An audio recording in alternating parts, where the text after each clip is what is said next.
Hello everyone, welcome to my YouTube channel. तो आज मैं आपके लिए हिंदी पेडागोजी के प्रश्न लेकर के आई हूँ। अभी शुरुआत में आपको कुछ सरल प्रश्न मिलेंगे, फिर हम कठिन प्रश्नों की भी प्रैक्टिस करेंगे। ठीक है, तो आप हमारे साथ बने रहिएगा और अपनी तैयारी को मजबूत कीजिएगा। साथ ही साथ जो भी पेडागोजी की क्लासें आपको दी जा चुकी हैं तो उन्हें भी आप अवश्य देखें। प्लेलिस्ट में जाकर के आपको सारी वीडियो वन बाई वन मिल जाएंगी। ट्रिक और टिप्स की भी जो भी वीडियो आपको दी जा चुकी हैं उन्हें भी अवश्य देखें। तो चलो शुरुआत करते हैं। और सबसे पहला प्रश्न है आपका, प्राथमिक स्तर पर भाषा आकलन का सर्वाधिक उचित तरीका है। यानी जब हम बच्चे के भाषा का आकलन करेंगे तो किस तरीके से करने हैं कि बच्चे ने भाषा कितनी सीखी है। आकलन का अर्थ है कि हमें ये जानना कि बच्चे ने भाषा कितनी सीखी है। किसी पाठ की 5 पंक्तियां पढ़वाना, बच्चों को चित्र वर्णन और प्रश्न पूछने के अवसर देना, बच्चों से पत्र लिखवाना या बच्चों से प्रश्न पूछना। तो देखो सबसे बेस्ट होता है, शीटेट में क्या होता है कि कभी कभी हमारे चारों ऑप्शन सही होते हैं लेकिन उसमें भी आपको सबसे जो बेस्ट होता है वो छांटना होता है। तो यहाँ सबसे बेस्ट है आपका ऑप्शन बी, यानी बच्चों को चित्र वर्णन और प्रश्न पूछने के अवसर देना। ठीक है, देखो आपका डी है, बच्चों से प्रश्न पूछना या पत्र लिखवाना सभी हो सकते हैं, लेकिन किसी चित्र का वर्णन और प्रश्न पूछने के अवसर ये सबसे बेस्ट है। आगे बढ़ते हैं। अगर आपको किसी विशेष टॉपिक पर वीडियो चाहिए तो वो भी आप हमें कमेंट कर सकते हैं, उस पर भी वीडियो आपको मिल जाएगी। वैसे तो ट्रिक और टिप्स पर वीडियो मिल रही है कि कौन सी बुक पढ़नी है, क्या ट्रिक अपनानी है, क्या टिप्स अपनानी है, बेस्ट स्ट्रेटजी। ठीक है, सब मैं करा रही हूँ। और जितने भी आपके टैग वर्ड्स हैं, ठीक है, देखो अगर पेडागोजी चाहते हो, 75 नंबर की आपकी पेडागोजी आती है, पेडागोजी पर पकड़ बनाना चाहते हो तो टैग वर्ड्स की जो भी क्लासें मैंने आपको दी हैं उन्हें आप अवश्य देखें। आपके पॉजिटिव और नेगेटिव सभी सब्जेक्टों के दिए जा चुके हैं। और एक दो दिन में आपको कुछ आपके कीवर्ड्स होते हैं, कठिन शब्दावली, उस पर भी वीडियो जल्द ही मिल जाएगी। तो प्रश्न पढ़ते हैं हम। भाषा सीखना किससे संबंधित है? ठीक है, कौशलों से, अर्जन से, उत्पाद से या प्रक्रिया। यानी भाषा सीखना क्या कोई एक प्रक्रिया है, क्या कोई उत्पाद है, अर्जन है, कौशल है। तो देखो भाषा सीखना आपका भाषा अर्जन से संबंधित होता है। ठीक है, कलर चेंज करें। तो ये भाषा अर्जन से संबंधित होता है आपका। देखो कौशल, जब हम भाषा बोलना सीख जाते हैं, ठीक है, फिर तो उसके हम कौशल सीखते हैं, लिखना, बोलना। ठीक है, ये कौशलों पर वीडियो आपको दी जा चुकी है, उन्हें भी आप देखें। उत्पाद नहीं है तो राइट आंसर आपका भी। ज़्यादा समय नहीं लेंगे, फास्ट हम प्रश्नों को सॉल्व करेंगे। अगला है, भाषा सीखने के संदर्भ में कौन सा कथन सही है? ठीक है, यानी बच्चे भाषा कैसे सीखते हैं इस संदर्भ में। बच्चों में भाषा अर्जन करने की जन्मजात क्षमता होती है, बच्चों में भाषा अर्जन करने की जन्मजात क्षमता नहीं होती है। देखो यहाँ इसमें नहीं आया है और इस तरीके के पॉइंट आपको अपने एग्जाम में देखने हैं। बच्चे विद्यालय आकर ही भाषा सीखते हैं, बच्चे विभिन्न संचार माध्यमों से ही सीखते हैं। तो देखो सबसे पहला हम देखेंगे कि आपका जो राइट आंसर है वो है, बच्चों में भाषा अर्जन करने की क्षमता जन्मजात होती है। भाषा अर्जन क्या है, ठीक है, भाषा क्या है, बच्चे भाषा कैसे सीखते हैं, भाषा के कौशल क्या है, इस सब पर वीडियो आपको मिल चुकी है। अगर नहीं देखी है तो प्लेलिस्ट में जाकर के इनको अवश्य देख लीजिएगा, पेडागोजी को मजबूत कीजिएगा। और साथ ही साथ डेली एक प्रैक्टिस लगाइए। अगर डेली एक प्रैक्टिस नहीं लगाते हैं तो आप ठीक है, किसी एक सब्जेक्ट के कम से कम 4 प्रैक्टिस सेट लगाइए। जैसे हिंदी के 4 लगा लीजिए, सीडीपी के 4 लगा लीजिए, या फिर पूरा फुल 1 लगाइए, 5 लगाइए। ठीक है, इस तरीके से लगाइए, लेकिन एक प्रैक्टिस सेट की रोज डेली प्रैक्टिस करिए। अब बाकी का ऑप्शन देखते हैं कि ये हमारे क्यों नहीं है। तो देखो बच्चों में भाषा अर्जन करने की क्षमता जन्मजात नहीं होती है, ये गलत है। बच्चों में भाषा अर्जन करने की क्षमता जन्मजात होती है और ये आपके चौमस्की ने कहा है। और यहाँ से प्रश्न आपका बनता है, बच्चे विद्यालय ही आकर भाषा सीखते हैं, ऐसा नहीं है। बच्चे विद्यालय में आकर के भाषा के कौशल सीखते हैं। ठीक है, लिखना है, पढ़ना है, बोलना है। भाषा तो पहले से ही जानते हैं, जो भी उनकी मदर टंग होती है, जो भी मातृभाषा होती है, उससे परिपक्व होकर के, भाषा से लैस होकर के बच्चे स्कूल में आते हैं। बच्चे विभिन्न संचार माध्यमों से सीखते हैं, ऐसा भी बिल्कुल नहीं है। आगे देखते हैं हम। भाषा सीखने के संदर्भ में कौन सा कथन सही है? ये तो वही आपका डबल हो गया। अगला प्रश्न, भाषा शिक्षण में खेल का सर्वाधिक महत्वपूर्ण स्थान है क्योंकि। आप सोच रहे होंगे कि इतने सरल प्रश्न लिए हैं, लेकिन पेडागोजी हमारी शुरुआत तभी मजबूत होती है जब पहले हम सरल प्रश्नों को करते हैं। भाषा शिक्षक को कम श्रम करना पड़ता है। खेल भाषा को विस्तार देते हैं। खेल में आनंद आता है। खेल में शारीरिक विकास होता है। देखो, खेल में शारीरिक विकास होता है, ठीक है, लेकिन इसका भाषा से कोई संबंध नहीं है। आनंद आता है, लेकिन इससे भी कोई संबंध नहीं है। शिक्षक को कम श्रम करना पड़ता है, ये भी सही नहीं है। ठीक है, तो ये तीनों आपके गलत हैं। राइट आंसर है आपका नंबर बी, खेल भाषा को विस्तार देते हैं। ठीक है, जब बच्चे एक साथ खेलते हैं तो वो अपनी अपनी भाषा का प्रयोग करते हैं, और वहाँ जो भी आपका कम्युनिकेशन होता है वो ज़्यादा होता है। तो खेल भाषा को क्या करते हैं? विस्तार देते हैं। आगे बढ़ते हैं। डिस्ग्राफिया से प्रभावित बच्चों को मुख्य रूप से कठिनाई होती है। और देखो, ये आपकी कुछ अधिगम अक्षमताएं होती हैं, जैसे आपकी लिखना है, पढ़ना, सुनना, इन सब में।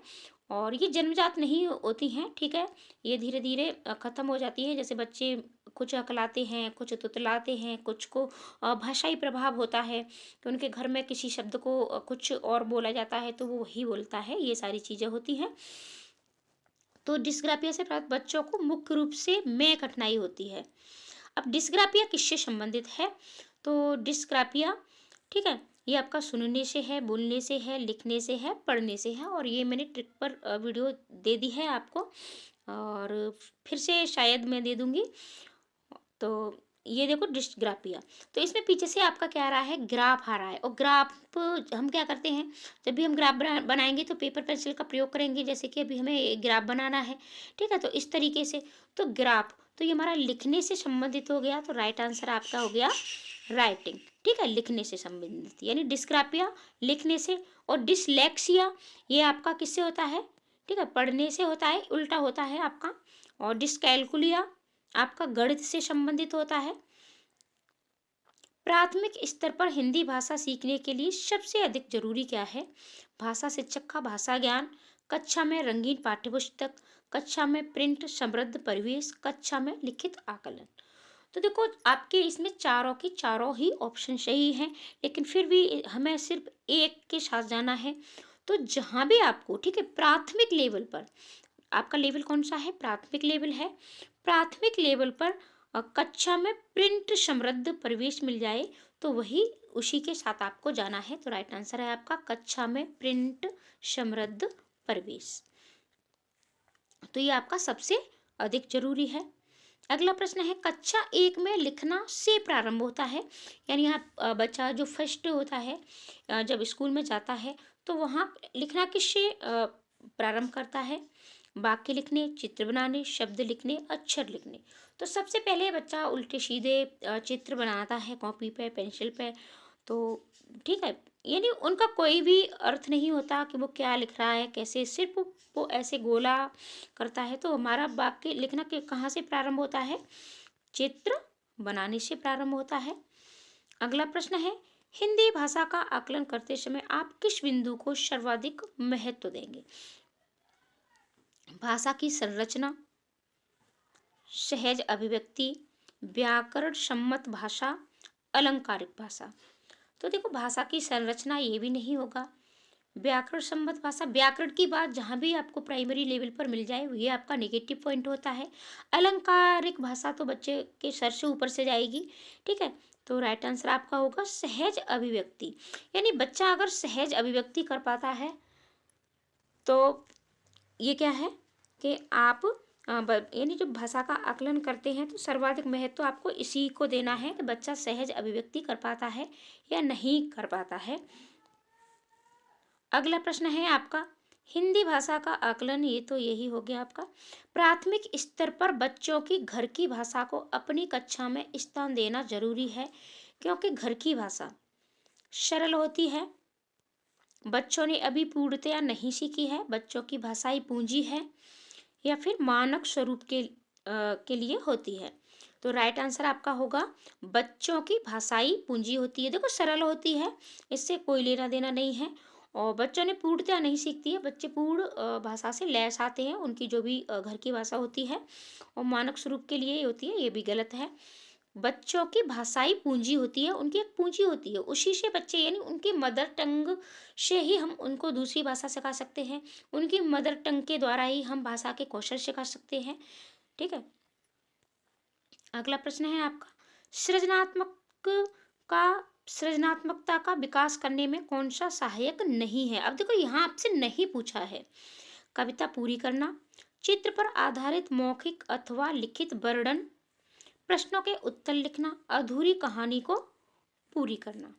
तो देखो अधूरी कहानी को पूरी करना ये बहुत ही सृजनात्मकता है, प्रश्नों के उत्तर लिखना, चित्र कोई बच्चों को चित्र दे दीजिएगा या तो उसका वो मौखिक वर्णन करे या लिखित, तो ये आपके तीनों पॉजिटिव पॉइंट है। लेकिन आपसे निगेटिव पूछा है तो राइट आंसर नहीं, सॉरी, देखो सबसे पहला है आपका कविता पूरी करना। अगर बच्चा कोई कविता पूरी करता है, ठीक है, तो ये भी आपका राइट है,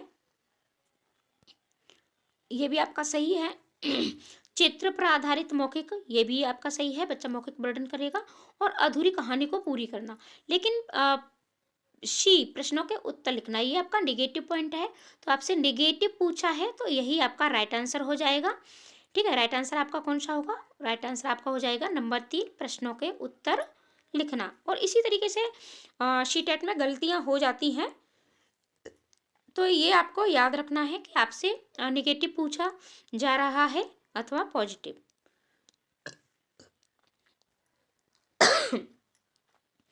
कहानी सुनाने से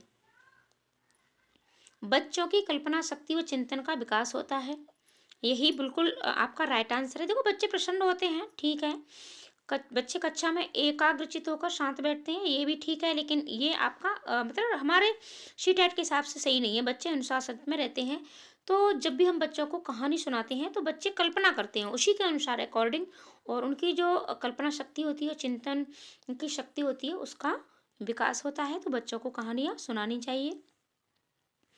भाषा शिक्षण में पाठ्य पुस्तक अनावश्यक है। देखो अनावश्यक तो नहीं है, ठीक है, साध्य है, साधन है, एकमात्र साधन है। देखो एकमात्र साधन भी नहीं है, ठीक है, साध्य है या फिर साधन है, तो क्या है हमारा राइट आंसर साधन है। यानी भाषा शिक्षण में पाठ्य पुस्तक एक साधन का कार्य करती है।